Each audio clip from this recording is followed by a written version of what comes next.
Comer é bom demais, né, gente? Mas se tem uma coisa que pode estragar essa experiência tão prazerosa, é aquela sensação de que a refeição não caiu bem. Aí você já sabe, né? Azia, estufamento, gases, esses são alguns dos sintomas que podem surgir e que geram muito desconforto. Mas você já parou para pensar por que isso acontece? Será que dá para evitar? Nós vamos entender agora os principais hábitos que podem impactar a nossa saúde digestiva e descobrir o que a gente pode fazer para evitar problemas relacionados à digestão dos alimentos que a gente consome. Quem já está aqui no estúdio para esclarecer esse assunto é o gastroenterologista Dr. Wallace Júnior. Dr. Wallace, seja bem-vindo ao nosso programa. É um prazer receber você aqui e já começo te perguntando, né? O que é o sistema digestivo? Como é que ele funciona? Então, primeiramente, agradecer a você, a TV Horizonte, pelo convite para estar aqui, um prazer. Bom, o sistema digestivo, como um todo, daria para a gente ficar horas e horas falando sobre. A gente vai tentar ser um pouco mais didático e mais direto. Bom, a digestão, como todo mundo sabe, vou até utilizar esse exemplo aqui de forma esquemática, é um exemplo mais simples. Aqui a gente não tem a boca sendo apresentada propriamente dita, mas é senso comum que a alimentação, ela inicia na boca. A gente já tem a ação de algumas enzimas digestivas na boca, a gente tem algumas glândulas já dentro da cavidade oral que auxiliam no processo digestivo já, para fazer uma lubrificação do alimento, para fazer com que o alimento consiga de fato ser transportado até o estômago, de forma sem ter nenhum tipo de trauma na região da faringe, do esôfago. Então, de fato, como a boca já é o primeiro passo, a mastigação ela é fator essencial na alimentação, coisa que talvez a gente possa destrinchar um pouco mais para frente. A partir do momento que o alimento é transportado pelo esôfago, ele desce por todo esse caminho até chegar propriamente dito ao estômago. No estômago, que é um órgão de capacidade de reservatório inicialmente, o estômago ele é um órgão distendível, né? Assim, ele pode distender e pode se contrair. E esse poder de contração do estômago, ele é essencial para que o alimento consiga seguir o seu fluxo natural. Mas no estômago o alimento costuma ficar, alimentos menos processados, 2 horas, 1h30, entre 1h30 e 2h30, uma média de 2 horas, alimentos mais processados, cerca de 3, 4 horas. Alimentos que a gente popularmente fala que são alimentos mais pesados. E é no estômago que a gente tem a produção mesmo de ácido. Esse ácido ele faz a degradação de proteínas e tudo mais. Saindo do estômago, a gente começa a ter a parte mais de absorção mesmo do trato digestivo.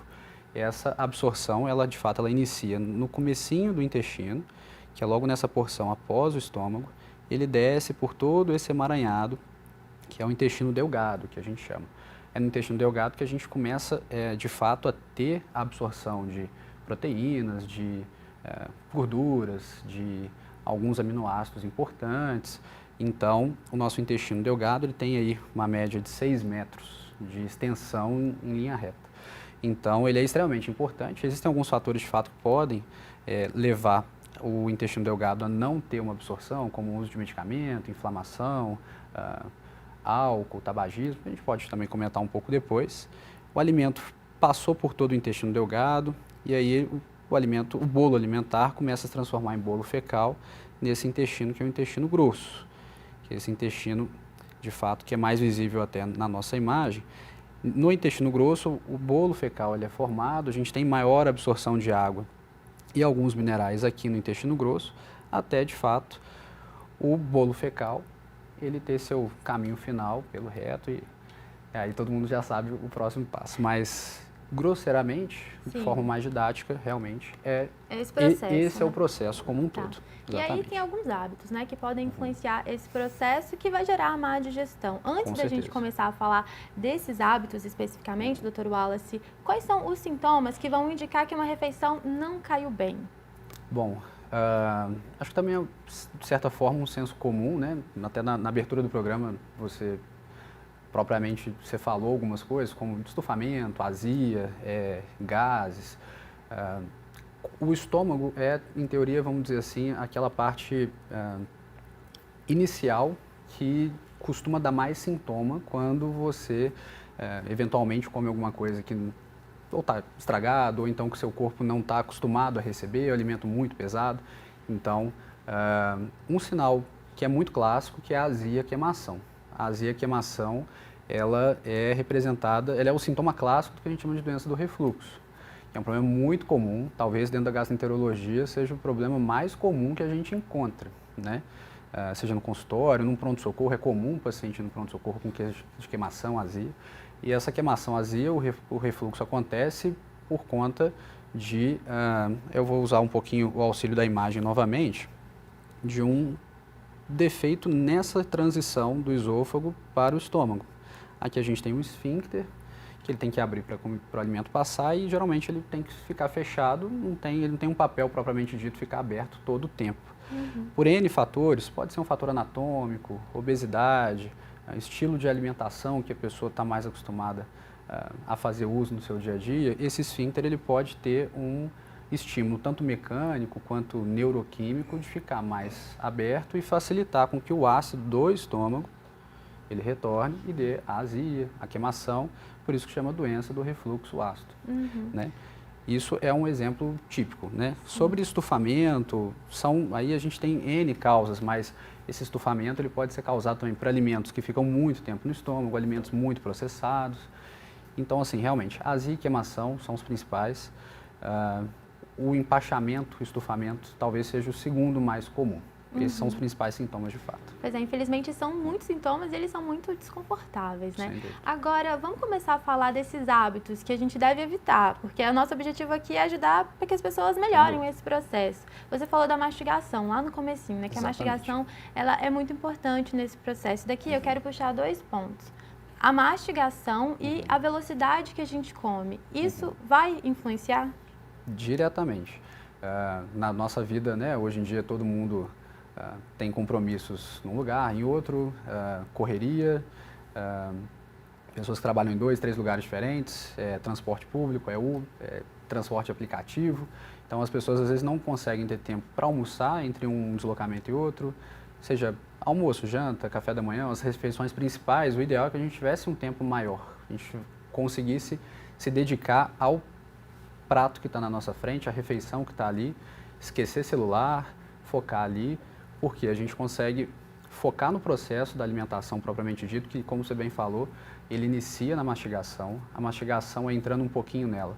O ideal seria que nós tivéssemos uma mastigação de 20 a 25 vezes por garfada, entre aspas. Isso é muito difícil de fazer, mesmo com tempo. Mas na correria, na pressa, muitas vezes a gente não faz.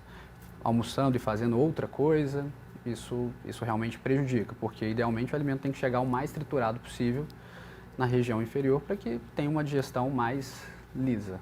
Então o impacto é esse, né, doutor Wallace? Se a pessoa não mastiga ali direito, não tritura bem esses alimentos, eles não vão chegar da forma que ele deveria chegar.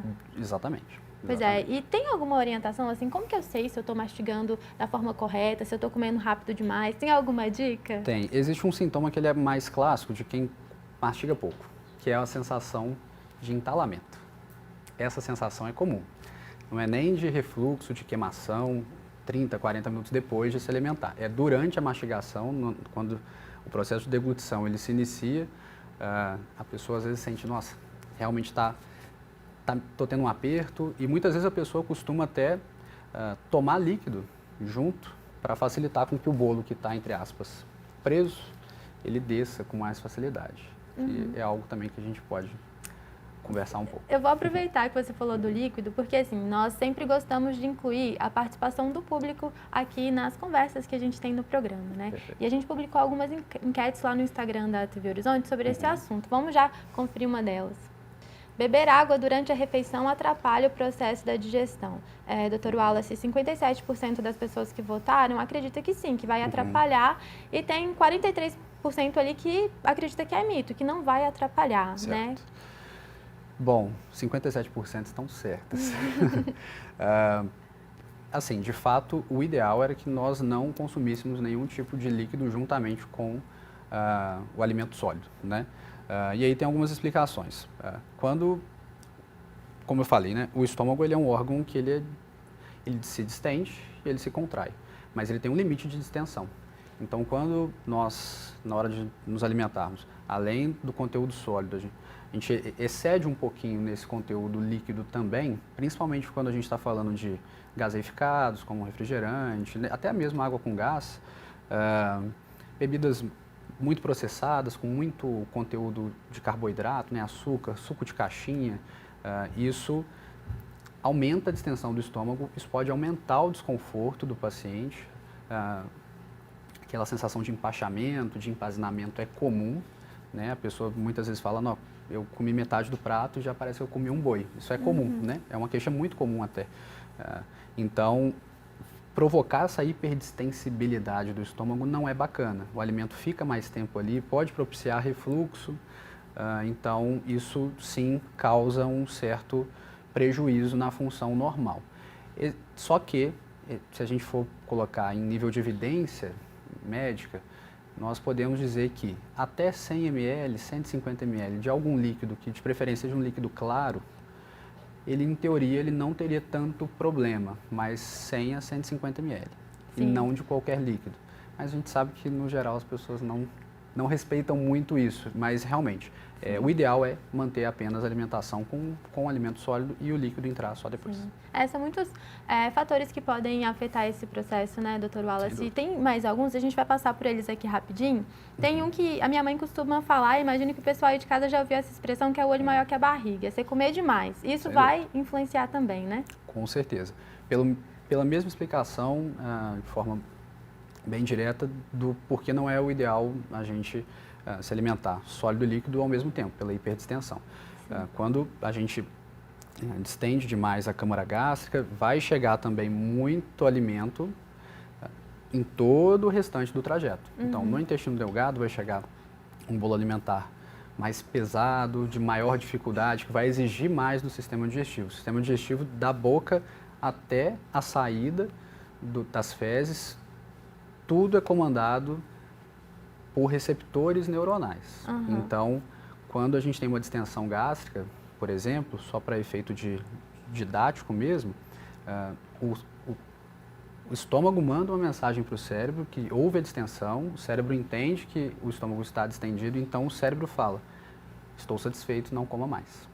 Então, quando a gente não respeita esse mecanismo fisiopatológico, né, assim, idealmente a gente vai sim trazer prejuízo ao processo digestivo. Pois é, vamos ver então mais uma enquete que tem aqui, que a gente publicou lá no Instagram, porque a gente costuma se alimentar e muita gente fala assim, vou tirar um cochilo depois do almoço. E a enquete foi, olha lá, deitar logo depois de comer melhora a digestão. Mas o nosso público acredita que é mito. O pessoal não está acreditando nisso não, só que ainda tem algumas pessoas que acreditam que é verdade. E aí, é mito, verdade? Não, não é mito. Assim, realmente, deitar pós-alimentação, seja almoço, jantar, principalmente refeições mais pesadas, as principais refeições do dia, não é interessante.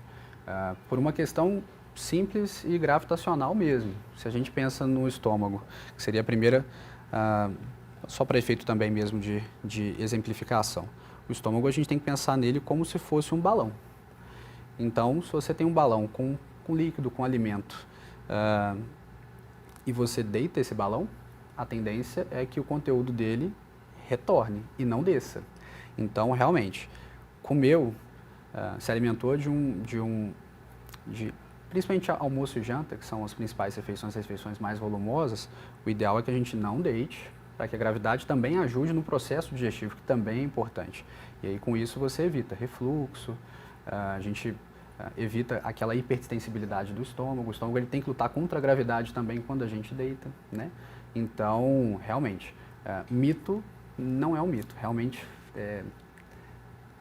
não é indicado alimentar e deitar. O ideal é esperar entre 1h30 a 2h30. Sim.